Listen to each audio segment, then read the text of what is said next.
Yang pertama yaitu memberikan informasi terkait dengan aturan-aturan yang berlaku di dalam kawasan. Tugas kami yang kedua memeriksa ataupun mengecek kelengkapan daripada pengunjung semuanya. Taman Nasional sudah memperlakukan SOP, yaitu standar operasional prosedur. Standar minimal yang diberlakukan di sini adalah 1 orang 1 sleeping bag.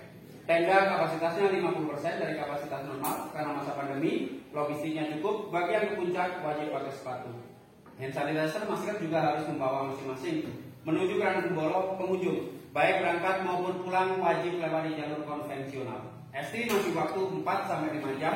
Sepanjang jalur nanti ada 4 pos, 1, 2, 3, dan 4. Khusus di pos 1, 2, dan 3 nanti ada jaringan, ada sinyal. Bagi yang belum sempat pamitan sama keluarga, pamitan terlebih dahulu karena saya yakin keluarga di rumah pastinya ingin mendapatkan kabar dari kita. Sepanjang jalur nanti ada beberapa titik longsor yang terjadi beberapa waktu yang lalu. Jalur semua sudah dibenahi. Meskipun demikian kita harus hati-hati, kita harus waspada. Jaga konsentrasi, jaga kekompakan tim, jangan sampai kita lengah. Nanti di pos 3 ada satu tanjakan, panjangnya kurang lebih 50 meter. Tolong hindari jalan sendirian di malam hari, karena di situ merupakan pelintasan dari Pantai Padus atau Madang Betul. Karena beberapa kali pendaki ataupun pengunjung melihat atau berpapasan langsung dengan Pantai Padus atau Madang Betul. 2015 ada 2 orang pendaki jam 6 sore mau naik di tanjakan tersebut berpapasan langsung dengan Pantai Padus atau Madang Betul. Jaraknya sekitar 5 meter. Mendapat laporan seperti itu, kami relawan di sini bersama petugas langsung menuju ke lokasi. Dan kita lihat dan kita ukur jejaknya. Jejaknya diameter kurang lebih antara 10 sampai 12 cm. Jadi sekian jejaknya. Tinggi badannya kurang lebih sekitar 1 meter. Jadi termasuk kategori Pantai Padus atau Madang Betul yang dewasa. Perlu diketahui, Pantai Padus di dalam kawasan biasanya adalah aktifnya di malam hari atau nokturnal. Jadi untuk itu tolong hindari jalan sendirian di malam hari. Kurang lebih 35 menit dari tanjakan di pos 3 sudah kelihatan keindahan Gerhana Kumbolo. Bentang luasnya kurang lebih 15 hektar. Terbayar rasa capek kita, rasa lelah kita dengan keindahan Gerhana Kumbolo. Di Gerhana Kumbolo mendirikan tenda ada 2 tempat yang sudah disediakan oleh Taman Nasional. Yang pertama di Panggungan Cilik, yang kedua di sekitaran shelter. Silakan pilih salah satu dari kedua tempat tersebut. Jangan sekali-kali mendirikan tenda di luar camping ground yang sudah ditentukan, karena ada beberapa titik. Ada beberapa pohon yang diikat kain putih dan diyakini oleh masyarakat ada tengger di sana ada penghuninya. Jadi sekali lagi untuk menghindari hal-hal yang tidak kita inginkan, mendirikan tenda di 2 lokasi yang sudah ditentukan. Mas, punya apa, Tat? Mohon perhatian. Silakan duduk di sana aja nggak apa-apa. Ya, mohon perhatian sebentar aja. Ya. Oke, saya lanjutkan. Jadi untuk mendirikan tenda pun ada batasan minimal 10 sampai 15 meter dari bibir danau. Kenapa dibatasi? Karena ini untuk mengurangi pencemaran air secara langsung. Karena biasanya pendaki kalau mendirikan tenda pas di bibir danau, main buang limbah, sisa makanan dan yang lainnya langsung ke danau dengan alasan kasih makan ikan. Ikan di sana tanpa kita kasih makan pun masih hidup. Tolong dengan alasan apapun jangan cemari air yang ada di Kumbolo, karena air tersebut kita konsumsi baik secara langsung ataupun tidak langsung. Bagi yang melakukan aktivitas yang menggunakan air, misalkan cuci peralatan masak, cuci muka, sikat gigi, ambil air wudhu, bahkan mau mandi pun dipersilahkan. Tapi ada caranya. Caranya bagaimana? Ambil air di danau, pakai botol air mineral atau pakai jerigen, jangan pakai nesting ataupun alat masak yang lainnya. Karena biasanya masih mengandung minyak. Setelah ambil air, dibawa menjauh sekitar 10 sampai 15 meter, gali tanah di sana, lakukan aktivitasnya di sana. Terus kemudian sisa makanan silakan ditimbun di sana. Di Gerhana Kumbolo tidak diperbolehkan berenang ataupun mandi secara langsung karena tersebut kita konsumsi. Alasan yang kedua, suhu di Gerhana Kumbolo kisaran antara 5 derajat, 0 bahkan bisa -5, bahkan bisa -15. Di Gerhana Kumbolo airnya dianggap suci oleh masyarakat Hindu. Masyarakat ada Tengger. Di sana juga ada bukti batu prasasti yang dituliskan dalam bahasa Sanskerta. Bahwasannya adalah Lingdeva Kamiswara Tirta Yatra. Tirta Yatra dalam ajaran Hindu adalah perjalanan suci mencari air suci. Jadi alangkah tidak etisnya kita sebagai pengunjung, kita sebagai tamu itu mencemari air tersebut. Sedangkan umat beragama lain memanfaatkan air tersebut untuk kepentingan ibadah mereka. Dalam Kumbolo atau dalam kawasan tidak diperbolehkan bikin perapian, utamanya adalah api unggun karena ada potensi terjadinya kebakaran hutan. Alasan yang kedua, kayu di sana juga semakin habis akibat kebakaran hutan tahun 2019 yang terbesar dalam 10 tahun terakhir. Jangan sampai kita menjadi salah satu pemicu terjadinya kebakaran hutan. Untuk masalah gerawi, kenapa kami sampaikan? Karena sangat penting. Ini demi kenyamanan kita bersama. Perlu diketahui beberapa tahun yang lalu bahkan di beberapa gunung pun banyak sekali pendaki atau pengunjung yang BAB-nya itu di sembarang tempat, bahkan di jalur pendakian. Kasihan teman kita yang datang malam-malam dan Kumbolo sampai dan Kumbolo dalam kondisi pincang. Setelah kita tanya ternyata tidak keseleo, memang tidak sakit, tapi saya yakin pasti pincang. Untuk menghindari hal tersebut, tolong untuk BAB dalam bebas itu ada caranya. Caranya bagaimana? Silakan menggunakan caranya kunci. Kita menjauh, kita gali, kita isi, terus kemudian kita tutup lagi. Itu adalah cara kita melakukan aktivitas BAB di alam bebas. Memang di dalam Kumbolo khususnya ada toilet, silakan digunakan sebaik-baiknya. Bagi pengunjung yang sudah terbiasa membawa atau menggunakan tisu basah, tidak diperbolehkan dibawa masuk dalam kawasan. Kenapa? Karena tisu basah berbahan sintetis, tidak mudah hancur. Alasan yang kedua, perlu diketahui bahwasannya ketika BAB menggunakan tisu basah, tentu setelah BAB tersebut tisu basahnya tidak akan dibawa turun lagi ke sini, pasti akan ditinggalkan di sana. Sudah beberapa kali kami bersama petugas, kami bersama masyarakat melakukan pembersihan sepanjang jalur pendakian. Banyak sekali kami temukan tisu basah berserakan di mana-mana, bahkan sekitaran area tempat kita BAB.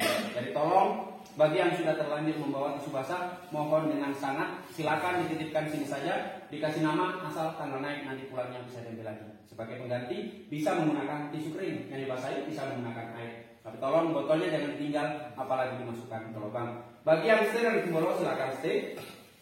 Tolong jangan bikin kegaduhan. Kita mencari ketenangan, kita mencari kedamaian yang ada di sana. Bagi yang melanjutkan perjalanan ke Kalimati silakan.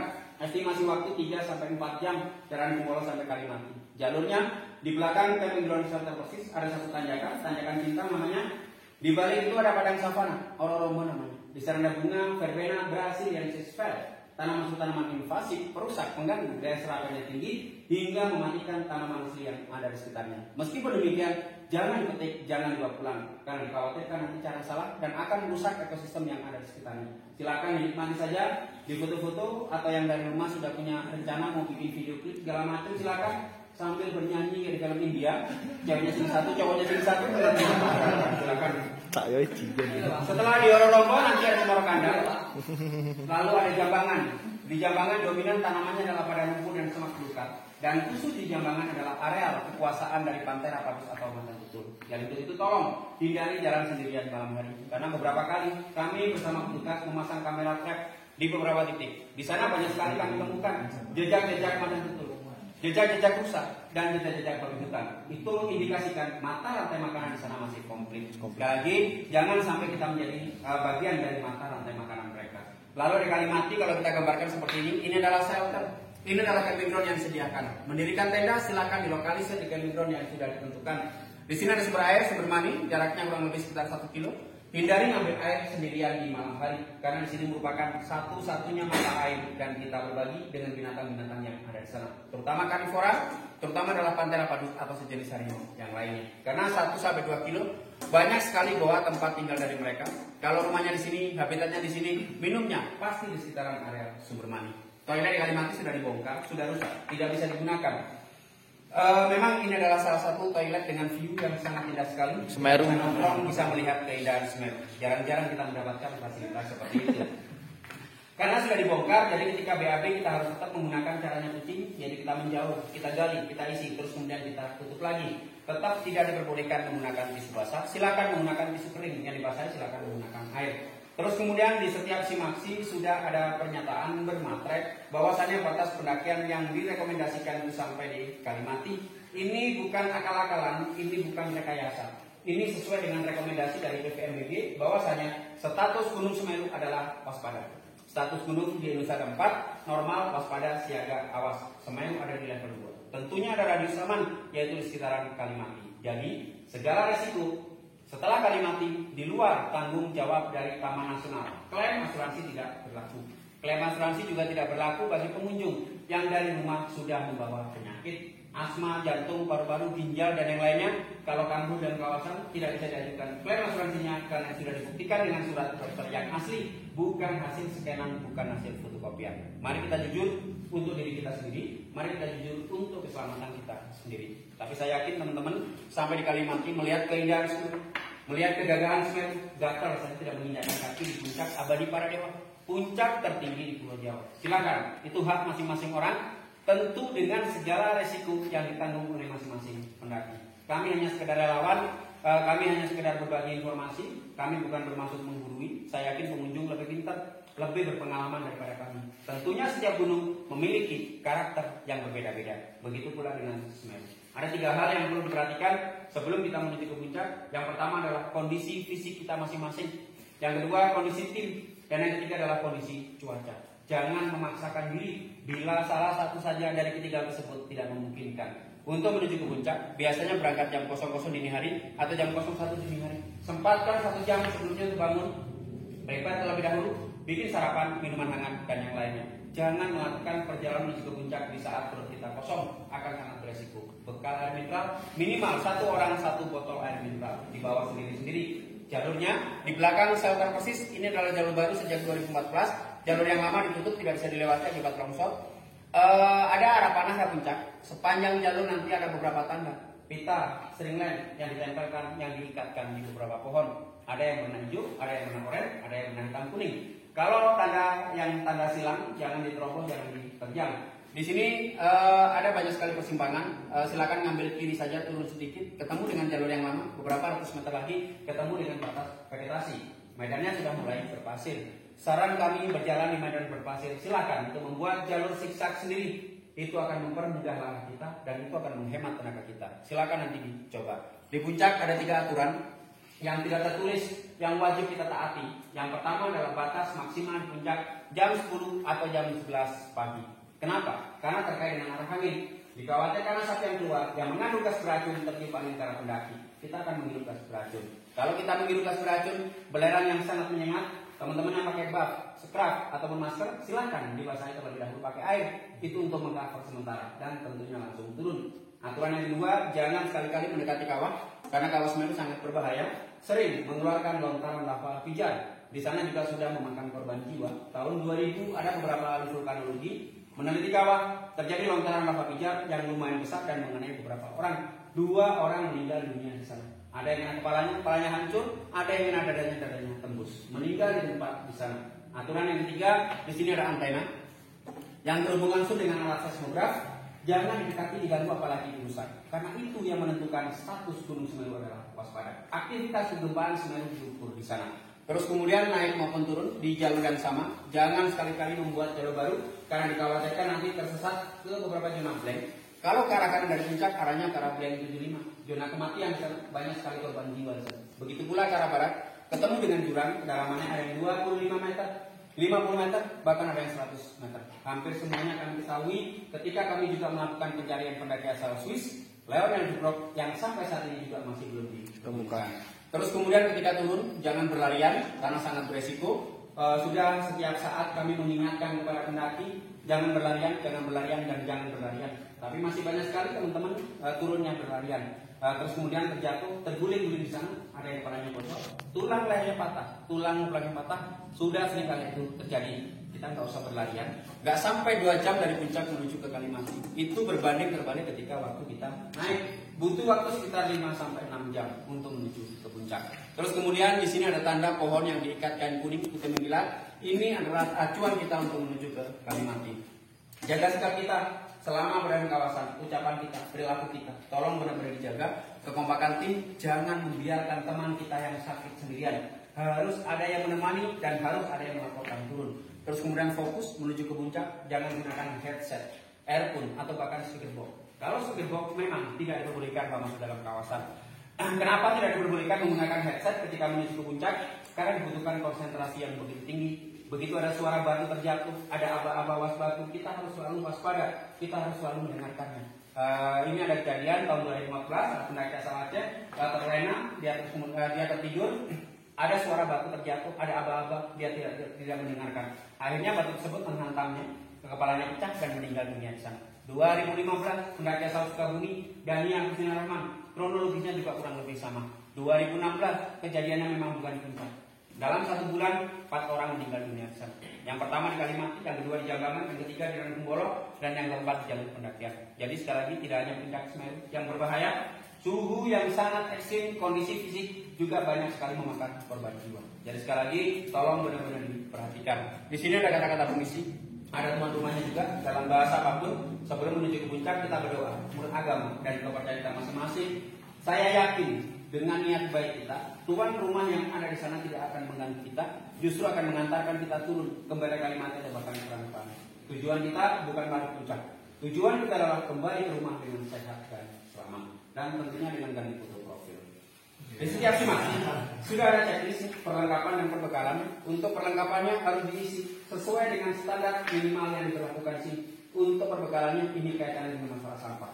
Kalau misalkan bawa air mineral 10, ada botol yang botol 10 harus dibawa turun lagi di sini. Mie instan 10, bungkusnya kosong 10 juga harus dibawa turun lagi di sini. Jangan sampai ditinggalkan dengan alasan apapun.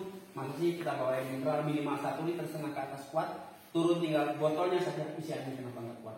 Kita masih sepakat, mayoritas masyarakat Indonesia masih rendah kesadarannya tentang sampah. Mari kita awali mulai dari saat ini. Mari kita awali mulai dari diri kita sendiri. Mari kita jadikan Indonesia yang lebih baik. Kami hanya sekitar relawan sejak 2014.